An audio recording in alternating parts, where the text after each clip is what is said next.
ಎಲ್ಲರಿಗೂ ನನ್ನ ಚಾನಲ್ಗೆ ಸ್ವಾಗತ. ಇವತ್ತಿನ ಕನ್ನಡದಲ್ಲಿ ವೆಲ್ಕಮ್ ಮಾಡ್ತೀನಿ. ಇವತ್ತೊಂದು ಡ್ರಿಂಕ್ ರೆಸಿಪಿ ತೋರಿಸ್ಕೊಡ್ತೀನಿ ಇಫ್ತಾರ್ಗೆ. ಹಾಗೆಯೇ ಸಮ್ಮರ್ ಆಗಿರೋದ್ರಿಂದ ತುಂಬ ಒಂದು ರಿಫ್ರೆಶಿಂಗ್ ಆಗಿರೋವಂಥ ಹಾಗೆ ತುಂಬ ಹೆಲ್ತಿ ಆಗಿರೋವಂಥ ಡ್ರಿಂಕ್ ಅಂತ ಹೇಳ್ಬೋದು. ಬನ್ನಿ ಯಾವ ರೀತಿ ಮಾಡೋದು ಅಂತ ತೋರಿಸ್ತೀನಿ. ಅದಕ್ಕೂ ಮುಂಚೆ ನನ್ನ ಚಾನಲ್ಗೆ ಹೊಸ ವ್ಯೂವರ್ಸ್ ಆಗಿದ್ದರೆ ಚಾನಲ್ನ ಸಬ್ಸ್ಕ್ರೈಬ್ ಮಾಡ್ಕೊಳ್ಳಿ. ಹಾಗೆ ಈ ವಿಡಿಯೋ ಇಷ್ಟ ಆದರೆ ಲೈಕ್ ಮಾಡೋದನ್ನು ಮರಿಬೇಡಿ. ಬನ್ನಿ, ಮೊದಲಿಗೆ ನಾನಿಲ್ಲಿ ಚೈನಾ ಗ್ರಾಸ್ ತೊಗೊಂಡಿದ್ದೀನಿ. ಚೈನಾ ಗ್ರಾಸ್ ಒಂದು 5 ಗ್ರಾಮ್ ತೊಗೊಂಡ್ರೆ ಸಾಕು. ಇದರಲ್ಲಿ 10 ಗ್ರಾಮ್ ಇದೆ. ನಾನು 5 ಗ್ರಾಮ್ ಅಷ್ಟು ಚೈನಾ ಗ್ರಾಸ್ ತೊಗೊಂಡು ಸ್ವಲ್ಪ ಕಟ್ ಮಾಡಿ ನೀರಿಗೆ ಹಾಕಿ ನೆನೆಸಿಟ್ಕೊಳ್ಳೋಣ. ಒಂದು ಅರ್ಧ ಗಂಟೆ ನೆನೆಸಿಟ್ರೆ ಸಾಕು. ಈ ರೀತಿ ಕಟ್ ಮಾಡ್ಕೊಳ್ಳಿ, ಬೇಗ ನೆನೆಯುತ್ತೆ. ಸೊ ಈ ರೀತಿ ನೀರಿಗೆ ಹಾಕಿ ಒಂದು ಅರ್ಧ ಗಂಟೆ ನೆನೆಸ್ಕೊಳ್ಳಿ ಸಾಕು. ಅದಾದಮೇಲೆ ಈ ಚೈನಾ ಗ್ರಾಸ್ನ ನಾವು ಒಂದು ಅರ್ಧ ಗಂಟೆ ಬಿಟ್ಟಾದಮೇಲೆ ನಾನಿಲ್ಲಿ 2 ಕಪ್ ಆಗೋಷ್ಟು ನೀರು ತಗೊಳ್ತಾ ಇದ್ದೀನಿ. 2 ಕಪ್ ಅಷ್ಟು ನೀರಿಗೆ 1/4 ಕಪ್ ಆಗೋಷ್ಟು ಸಕ್ಕರೆ ಹಾಕ್ಕೊಳ್ತಿದ್ದೀನಿ. ನಿಮಗೆ ಟೇಸ್ಟಿಗೆ ಎಷ್ಟು ಬೇಕಷ್ಟು ನೋಡ್ಕೊಂಡು ಹಾಕ್ಕೊಳ್ಳಿ. ಸೊ ಸಕ್ಕರೆ ಕರಗಲಿ. ಅದಾದಮೇಲೆ ಇದಕ್ಕೆ ಸ್ವಲ್ಪ ಫ್ಲೇವರ್ಗೆ ನಾನಿಲ್ಲಿ ತೆಂಗಿನಕಾಯಿ ನೀರು ಬರುತ್ತಲ್ಲ, ಇಲ್ಲ ನೀವು ಎಳ್ನೀರು ಕೂಡ ತೊಗೋಬೋದು.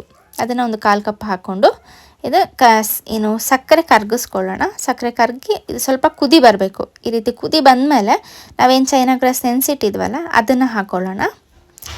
ಈ ಚೈನಾ ಗ್ರಾಸ್ ಹಾಕಿ ಇದು ಪೂರ್ತಿಯಾಗಿ ಮೆಲ್ಟ್ ಆಗಬೇಕು. ನೀರಲ್ಲಿ ಪೂರ್ತಿಯಾಗಿ ಡಿಸಾಲ್ವ್ ಆಗಬೇಕು. ಅದು ಪೂರ್ತಿಯಾಗಿ ನೀರು ಥರ ಆಗಬೇಕು. ಅಲ್ಲಿ ತನಕ ನೀವು ಇದನ್ನು ಕುದಿಸ್ತಾ ಬನ್ನಿ. ಇದು ಯಾವ ರೀತಿ ಆಗುತ್ತೆ ಅಂದರೆ ಒಂದು ಜಲ್ಲಿ ರೀತಿ ಆಗುತ್ತೆ.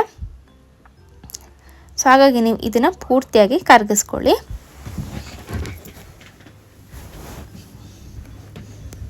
ಸೊ ಶುಗರ್ ಬೇಕು ಅಂದರೆ ನೀವು ಹಾಕ್ಕೊಳ್ಳಿ. ಫ್ಲೇವರ್ಗೆ ಬೇಕಾದರೆ ನೀವು ಏಲಕ್ಕಿ ಪುಡಿ ಹಾಕ್ಕೋಬೋದು. ಇಲ್ಲಿ ನಾನು ಯಾವುದೇ ರೀತಿ ಫ್ಲೇವರ್ ಹಾಕ್ತಾ ಇಲ್ಲ. ನೆಕ್ಸ್ಟ್ ನಾನು ತೆಂಗಿನಕಾಯಿ ಹಾಲನ್ನ ಮಾಡ್ತೀನಲ್ಲ ಅದಕ್ಕೆ ಹಾಕ್ಕೊಳ್ತೀನಿ. ಸೊ ಇಲ್ಲಿ ಚೈನಾ ಗ್ರಾಸ್ ಎಲ್ಲ ಪೂರ್ತಿಯಾಗಿ ಮೆಲ್ಟ್ ಆಗಿದೆ. ಇದನ್ನು ನಾವೊಂದು ಪ್ಲೇಟಿಗೆ ಹಾಕ್ಕೋಬೇಕಾಗತ್ತೆ. ಸೊ ಇಲ್ಲಿ ಒಂದು ಪ್ಲೇಟ್ ತಗೊಂಡಿದ್ದೀನಿ, ಅದಕ್ಕೆ ಇದನ್ನು ಹಾಕ್ಕೊಳ್ಳೋಣ. ಇದು ಹಾಕಿ ಒಂದು 1 ರಿಂದ 2 ಗಂಟೆ ನೀವು ಇದನ್ನು ಪೂರ್ತಿ ತಣ್ಣಗಾಗೋದಕ್ಕೆ ಬಿಡಬೇಕು. ಅದಾದಮೇಲೆ ಸ್ವಲ್ಪ ಹೊತ್ತು ಫ್ರಿಜ್ಜಲ್ಲಿ ಎತ್ತಿಟ್ಕೊಳ್ಳಿ. ಆವಾಗ ನಿಮಗೆ ಜಲ್ಲಿ ರೀತಿ ಆಗುತ್ತೆ. ನೆಕ್ಸ್ಟ್ ನಾನಿನ್ನು ತೆಂಗಿನಕಾಯಿ ಹಾಲನ್ನು ತೆಗಿಬೇಕು.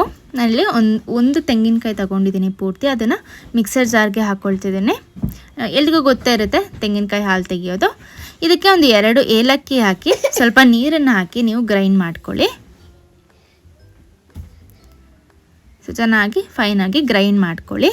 ಗ್ರೈಂಡ್ ಮಾಡಿಕೊಂಡು ಇದನ್ನು ಸೋಸ್ಕೊಳ್ಳಿ. ಇಲ್ಲಾಂದರೆ ಅದು ತೆಂಗಿನಕಾಯಿ ಪೀಸಸ್ ಬಾಯಿಗೆ ಸಿಗುತ್ತೆ, ಚೆನ್ನಾಗಿ ಅನಿಸೋದಿಲ್ಲ. ಸೋಸ್ಕೊಂಡೇ ತಗೊಳ್ಳಿ. ಸೊ ಇದನ್ನು ನೀವು 2 ಸಲ ನೀವು ಗ್ರೈಂಡ್ ಮಾಡಿಕೊಂಡು ಸೋಸ್ಕೊಳ್ಳಿ.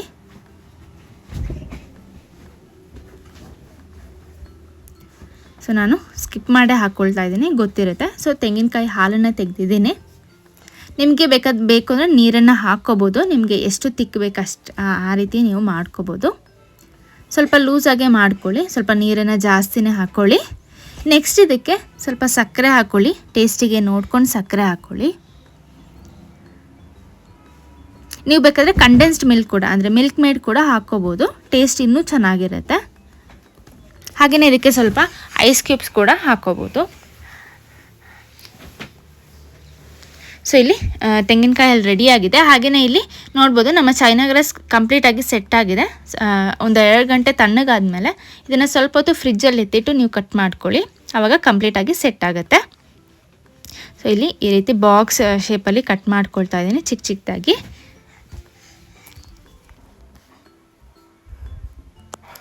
ಇವಾಗ ಇದನ್ನು ನಾವೇನು ತೆಂಗಿನಕಾಯಿ ಹಾಲನ್ನು ಮಾಡಿಟ್ಕೊಂಡಿದ್ವಲ್ಲ ಅದಕ್ಕೆ ಹಾಕ್ಕೊಳ್ಳೋಣ. ಸೊ ತೆಂಗಿನಕಾಯಿ ಹಾಲು ಸ್ವಲ್ಪ ಕೋಲ್ಡ್ ಇದ್ದರೆ ಏನೂ ಆಗೋದಿಲ್ಲ. ಇಲ್ಲಾಂದರೆ ನೀವು ಬೇಕಾದರೆ ಬಿಸಿ ಕೂಡ ಮಾಡ್ಕೋಬೋದು. ಅದಾದಮೇಲೆ ಇದಕ್ಕೆ ಸಬ್ಜಾ ಸೀಡ್ಸ್, ಇದು ಕಸ್ತೂರಿ ಬೀಜ ಸ್ವಲ್ಪ ಹೊತ್ತು ನೆನೆಸಿಟ್ಟು ಒಂದು 2 ರಿಂದ 3 ಸ್ಪೂನಷ್ಟು ಹಾಕ್ಕೊಳ್ತಾ ಇದ್ದೀನಿ. ಸೊ ಇದು ಕೂಡ ಅಷ್ಟೇ ಹೆಲ್ತಿಗೆ ತುಂಬ ಒಳ್ಳೆಯದು. ವೆಯ್ಟ್ ಲಾಸಿಗಾಗಿರ್ಬೋದು, ಈ ಸಮ್ಮರ್ಗೆ ದೇಹ ತಂಪಾಗೋದಕ್ಕೆ ತುಂಬ ಹೆಲ್ಪ್ ಆಗುತ್ತೆ. ಸೊ ನೋಡಿದ್ರಲ್ಲ ಇವತ್ತಿನ ರೆಸಿಪಿ ಇಷ್ಟ ಆಯಿತು ಅಂತ ಅಂದ್ಕೊಳ್ತೀನಿ. ಇಷ್ಟ ಆಗಿದ್ರೆ ಲೈಕ್ ಮಾಡೋದನ್ನು ಮರಿಬೇಡಿ. ಹೀಗೆ ನನ್ನ ವೀಡಿಯೋಸ್ಗೆ ಸಪೋರ್ಟ್ ಮಾಡ್ತಾಯಿರಿ ಅಂತ ಹೇಳ್ತಾ, ಇನ್ನೂ ಹೆಚ್ಚು ವೀಡಿಯೋಸ್ ಜೊತೆ ನಿಮ್ಮ ಜೊತೆ ಬರ್ತೀನಿ ಅಂತ ಹೇಳ್ತಾ ಈ ವಿಡಿಯೋನ ಇಲ್ಲಿಗೆ ಎಂಡ್ ಮಾಡ್ತಾ ಇದ್ದೀನಿ. Thank you for watching. Bye.